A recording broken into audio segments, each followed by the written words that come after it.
warahmatullahi wabarakatuh. Perkenalkan, nama saya Muhammad Bashir Kamil.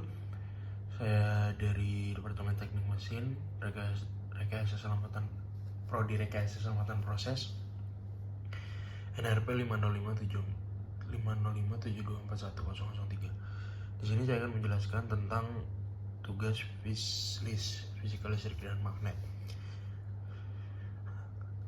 Terdapat soal pertama, yaitu sebuah kawat persegi dengan panjang sisi A 10 cm dan berarus I3 2 ampere terletak di tengah-tengah dua buah kawat lurus sangat panjang, masing-masing berarus I1 10 ampere dan I2 4 ampere, dan terpisah sejauh D sama dengan 28 cm seperti pada gambar ini. Kita ditugaskan untuk gambarkan arah gaya Lorentz pada setiap sisi kawat persegi akibat medan magnet oleh kawat berarus I1 dan I2. Gaya Lorentz pada sisi RS yang C yaitu gaya Lorentz pada sisi PS. Berikut cara yang akan kita gunakan untuk mencari apa yang tadi ditugaskan. Nomor 1, diketahui kawat persegi A 10 cm berarus I3 2 ampere diletakkan di antara dua kawat panjang lurus. Satu kawat kiri arus I2 10A ke atas, dua kawat kanan arus I2 4 ampere ke atas. Jarak antara dua kawat lurus D sama dengan 28 cm. Lalu terdapat kawat perasasi diletakkan di tengah-tengah. Jarak dari pusat kawat kiri atau kanan D per 2 14 cm. Konsep gaya Lorentz yaitu F ke kanan sebenarnya 1 kali Ln kali B. I sama dengan arus kuat kawat persegi. B sama dengan medan magnet dari kawat luar. Kita memakai kaidah tangan kanan untuk menentukan medan magnet dari kawat panjang. Jika arus ke atas, maka di kanan kawat medan masuk bidang, di kiri kawat medan keluar bidang. Analisis presisi kawat persegi. Di sini kita analisis yaitu misal urutan titik searah jarum jam P ke Q ke R ke S ke P. Sisi PQ yaitu arus ke atas, sisi QR yaitu arus ke kanan, sisi RS arus ke bawah, sisi PS arus ke kiri. Gaya pada setiap sisi PQ arus ke atas, I1 keluar bidang, I2 masuk bidang. Karena I1 lebih besar dari I2, resultan medan yaitu keluar bidang. Jika dalam kaidah tangan kanan, ibu jari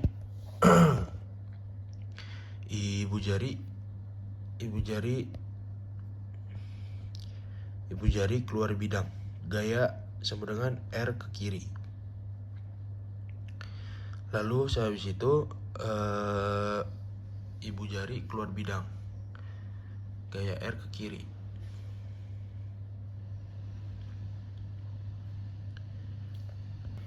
Kurang lebih seperti ini untuk yang sisi PQ, ibu jari seperti ini, tapi kita ngadep sini. Jadi telapak tangan menghadap keluar, harus ke bawah, ibu jari ke kanan. Maaf, jadi ibu jari ke sini, ke kiri. Telapak tangan keluar bidang, harus ke bawah, ibu jari ke kiri. Jadi harus ke kiri. Lalu selanjutnya ada QR. Kalau dipermisalkan dengan tangan yaitu dikepal seperti ini, menghadap sana, ibu jari ke sini, ke kiri, ibu jari ke kiri, gaya ke bawah, telapak tangan keluar. Itu yang untuk yang QR. Dan RS arus ke bawah, arus L ke bawah, maka medan keluar bidang. Dalam kaidah tangan kanan yaitu ibu jari ke bawah, telapak tangan keluar bidang, gaya ke kanan. Jadi seperti ini. Ya, jadi ini kita seperti ini, kita balik seperti ini agar telapak tangan keluar bidang, gaya ke kanan, ibu jari ke bawah. Yang keempat yaitu sisi PS arus ke kiri. Arah arus ke kiri, medan keluar bidang. Kalau dalam kaidah tangan kanan, yaitu ibu jari ke kiri, telapak tangan keluar, berarti seperti ini, telapak tangan keluar, gaya ke atas. Berarti kurang lebih seperti ini. Ya. Untuk gaya ke atas, telapak tangan keluar, ibu jari ke kiri. Oke. Dan di sini kita kan diminta yaitu gambarkan arah gaya Lorentz pada setiap sisi kawat persegi akibat medan magnet oleh kawat berarus I1 dan I2. Itu di dalam yang nomor 1 yang A, yaitu seperti ini gambarnya. Berikut gambarnya, gambar gaya Lorentz. Jadi di sini terdapat I1, I2, I3, yang dimana tadi I3 diapit antara I1 dan I2. Gaya PS ke atas, gaya RS ke kanan, sisi PQ gaya ke kiri, sisi QR gaya ke bawah. Ini PQ ke kiri, yang di sini ke kiri. Untuk gaya QR sendiri itu ke atas, seperti itu. Lalu lanjut ke nomor yang B, yaitu gaya Lorentz pada sisi RS nomor 1 ya. Dan ini berikut adalah gaya Lorentz pada sisi RS. Sisi RS sejajar pada jarak R sama dengan D per 2 dikurang A per 2 sama dengan 0,28 min 0,1 dibagi 2 sama dengan 0,009 meter dari masing-masing kawat. Total medan di RS B sama dengan yang tadi, yaitu B sama dengan mu 0 per 2V buka kurung I1 per R1 min I2 per R2 sama dengan tutup kurung sama dengan 4pi kali 10 min 7 per 2pi. Dimasukkan dari rumus ini, dimasukkan angkanya, yaitu buka kurung 10 per 0,009 min 4 per 00,9 sama dengan 2 kali 10 min 7 pangkat min 7 kali 6 per 0,09 sama dengan 1,33 kali 10 min 5 T. Gaya F sama dengan L3 kali L kali B sama dengan 2 kali 0,1 dikali 1,33 kali 10 pangkat min 5, yaitu dari sini sama dengan 2,66 kali 10 pangkat min 6 N, yaitu arahnya ke kanan. Selanjutnya kita akan jelaskan yang C, yaitu untuk mencari gaya Lorentz pada sisi PS. Gaya Lorentz pada sisi PS yaitu sama dengan sisi RS karena simetris. Dari gambar ini kita lihat yang pertama itu kan disuruh cari RS ya. Untuk RS dan PS kita untuk carinya.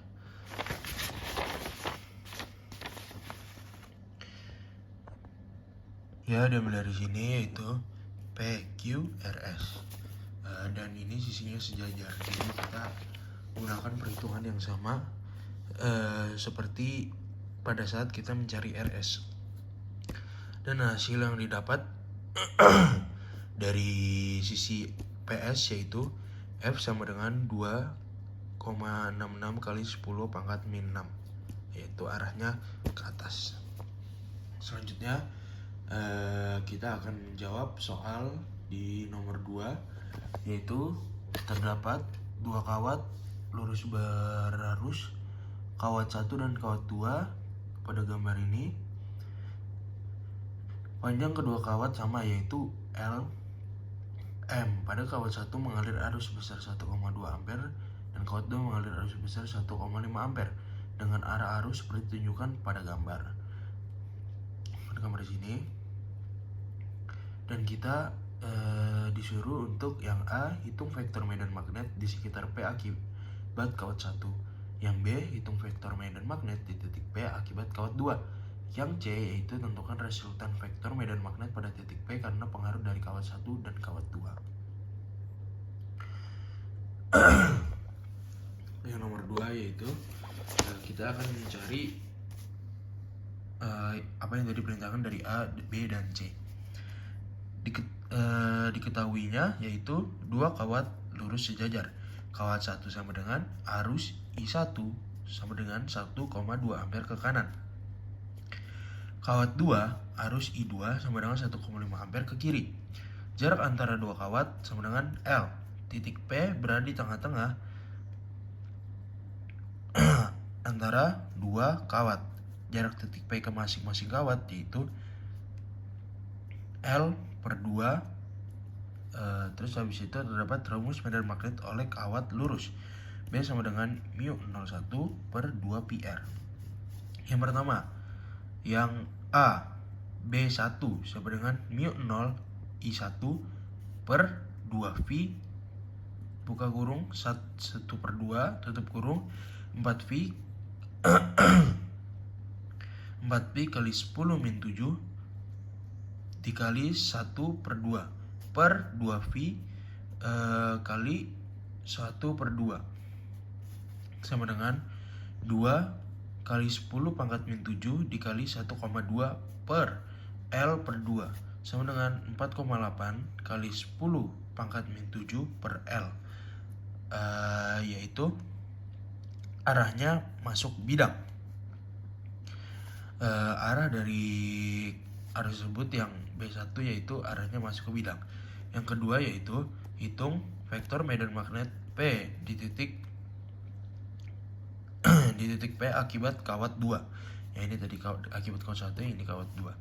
Yaitu sama caranya B2 sama dengan mu 0 I2 per 2pi buka kurung L per 2 tutup kurung sama dengan 4pi kali 10 pangkat min 7 per dikali 1,1 per 5 per 2pi kali buka kurung L per 2 ditutup kurung sama dengan 2 kali 10 pangkat min 7 dikali 1,5 per L per 2 sama dengan 6,0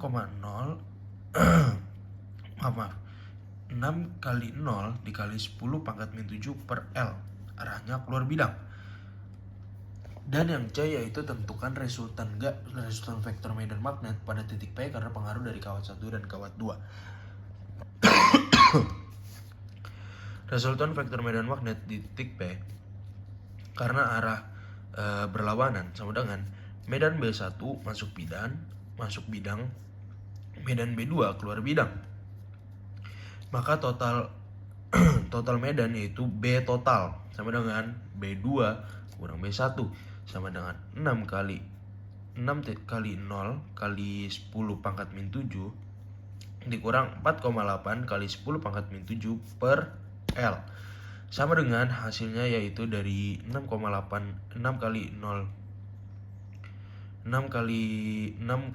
kali 10 pangkat min 7 dikurang 4,8 kali 10 pangkat min 7 sama dengan 1,2 kali 10 pangkat min 7 per L. Arah medan total yaitu keluar bidang hasil akhirnya. Ya, selanjutnya kita akan menyelesaikan soal nomor 3. Soal nomor 3 yaitu sebuah kawat lurus sangat panjang dengan arus I berada di atas kawat persegi panjang dengan panjang L dan lebar W. Jika L sama dengan 200 cm, W sama dengan 10 cm, dan H sama dengan 1 cm pada gambar ini, maka kita harus A. Hitung flux magnet yang menembus kawat persegi panjang akibat kawat berarus I. Yang kedua, B. Jika arus berubah terhadap waktu menurut I sama dengan A plus BT, di mana A dan B adalah konstanta. Tentukan nilai GGL induksi pada kawat persegi panjang jika B sama dengan 10 ampere per second. Yang C yaitu tentukan arus induksi pada kawat persegi panjang. Kita lanjut ke nomor 3. Di nomor 3 kita menggunakan cara seperti berikut. Diketahui kawat panjang berarus I terletak di atas kawat persegi panjang. di atas kawat persegi panjang, yaitu yang ini. Di atas kawat persegi panjang I. Panjang L sama dengan 200 cm sama dengan diubah ke meter yaitu 2,0 meter. Lebar W sama dengan 10 cm sama dengan 0,1 meter. Jarak vertikal sama dengan H sama dengan 1 cm sama dengan 0,001 meter. Arus pada kawat panjang berubah terhadap waktu sama dengan I buka kurung T tutup kurung sama dengan A plus BT dengan B sama dengan 10 ampere per second. Kita akan menjelaskan yang A, yaitu hitung flux magnet yang menembus kawat persegi panjang akibat kawat berarus I. Akibat kawat berarus I ini. Ya, nomor 1 kita gunakan integral. Dalam penyelesaiannya yaitu H plus W integral H sama dengan mu 01 per 2 PR dikali L, habis itu terdapat dt sama dengan mu 0 IL per 2 pi buka kurung H plus W 1 per R dt sama dengan mu 0 IL per 2 pi buka kurung H plus W plus H tutup kurung. Terus yang kedua kita harus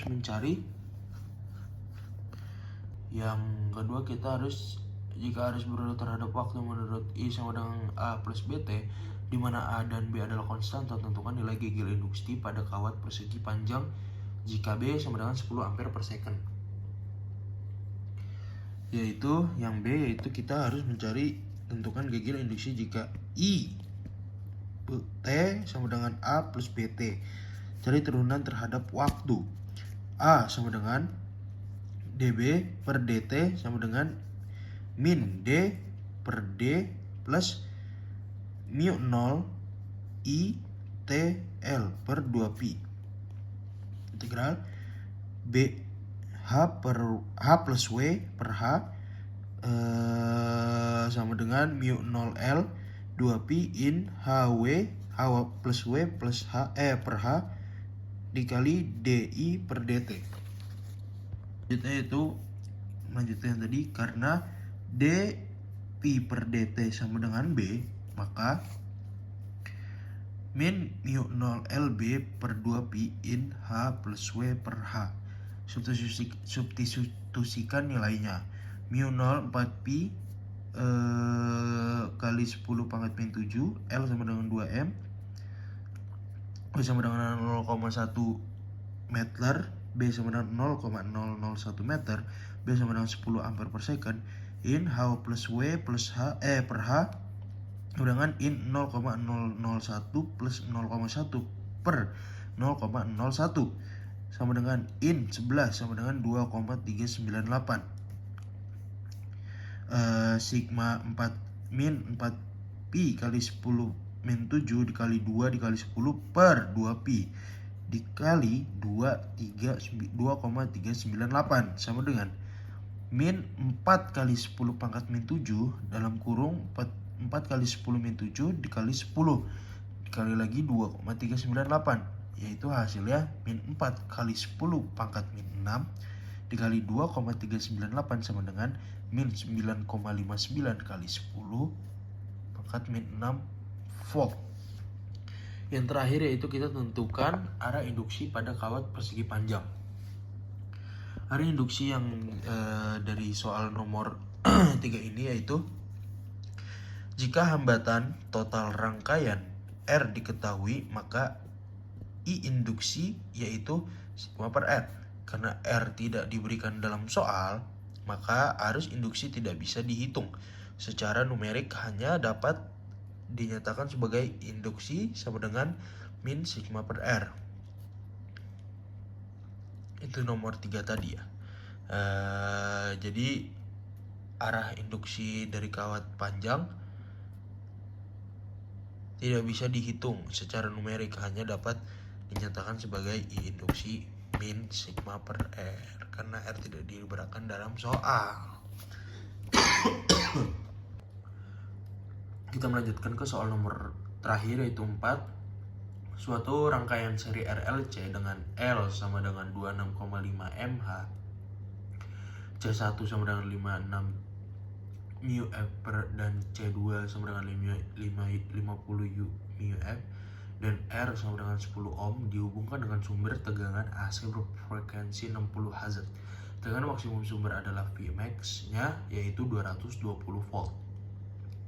Dengan arus pada rangkaian mendahului tenaga sumber, kita harus menentukan nilai C ekuivalen dari rangkaian seri RLC tersebut. RLC dari sini, gambar ini. Impedansi rangkaian, persamaan arus sebagai fungsi waktu, dan frekuensi resonansi rangkaian. Kita lanjut ke nomor 4, yaitu diketahui indikator L sama dengan 26,5 mH sama dengan 26,5 kali 10 pangkat min 3H. Kapasitor yaitu 6 μF dikali 56 kali 10 pangkat min 6F. C1 nya yaitu 50 μF sama dengan 50 kali 10 pangkat min 6F. Hebatannya R yaitu 10 ohm. Frekuensi sumbernya yaitu F sama dengan 60 Hz. Dengan maksimum Vmax-nya 220 volt. Diketahui arus mendahului tegangan dan rangkaian bersifat kapasitif. Yang A yaitu hitung flux yaitu nilai C ekuivalen dari rangkaian seri RLC tersebut. Yaitu karena C1 dan C2 terhubung seri, maka 1 per C4 sama dengan I per C1 plus I C2 sama dengan I 56 kali 10 pangkat min 6 plus 1 per 50 kali 10 pangkat min 6 sama dengan 1 per 56 plus 1 per 50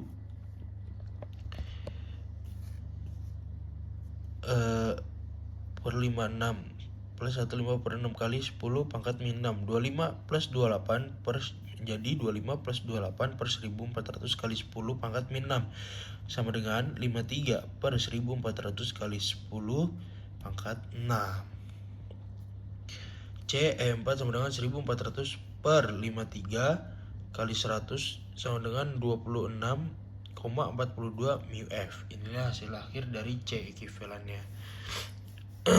Selanjutnya yang B yaitu kita impedansi rangkaian. Frekuensi sudutnya yaitu W sama dengan 2VF sama dengan 2V kali 60 sama dengan 120 V radian.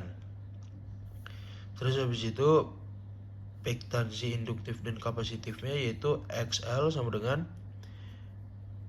WL sama dengan 120 V kali 26,5 kali 10 pangkat min 3 sebenarnya 10,00 ohm.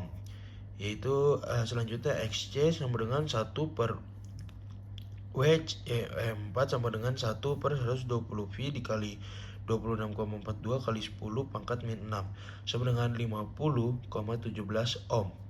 Karena XC lebih besar dari XL, rangkaian bersifat kapasitif dan Z sama dengan R2 plus XL kurang XC pangkat 2 sama dengan akar 10 pangkat 2 plus 10 kurang 50 kali 17 pangkat 2 sama dengan akar 100 plus min 40,17 pangkat 2 sama dengan akar 100 plus 161 kali 3,6 sama dengan akar 113,6 sama dengan yang hasil akhirnya itu 41,38 ohm. Yaitu hasil dari untuk impedansi rangkaian. Yang C selanjutnya yaitu persamaan arus sebagai fungsi waktu. Tegangan sumber Vt sama dengan Vmax sin Wt sama dengan 220 sin 120 Vt. Karena arus mendahului tegangan, maka I T sama dengan I max sin WT T, hitung arus maksimum. I max sama dengan V max per Z sama dengan 220 per 41,38 sama dengan 5,32 ampere. Hasilnya 5,32 ampere. Selanjutnya, hidup sudut fasanya sama dengan tan min 1 XC kurang X1 per R sama dengan tan min 1 50,17 kurang 10 per 10 sama dengan tan min 1 buka dalam kurung 4 0,17 sama dengan 76,0 derajat sama dengan diubah ke radian 1,33 radian, sehingga I T sama dengan 5,32 sin 120 pi T plus 1,33 kurung ampere.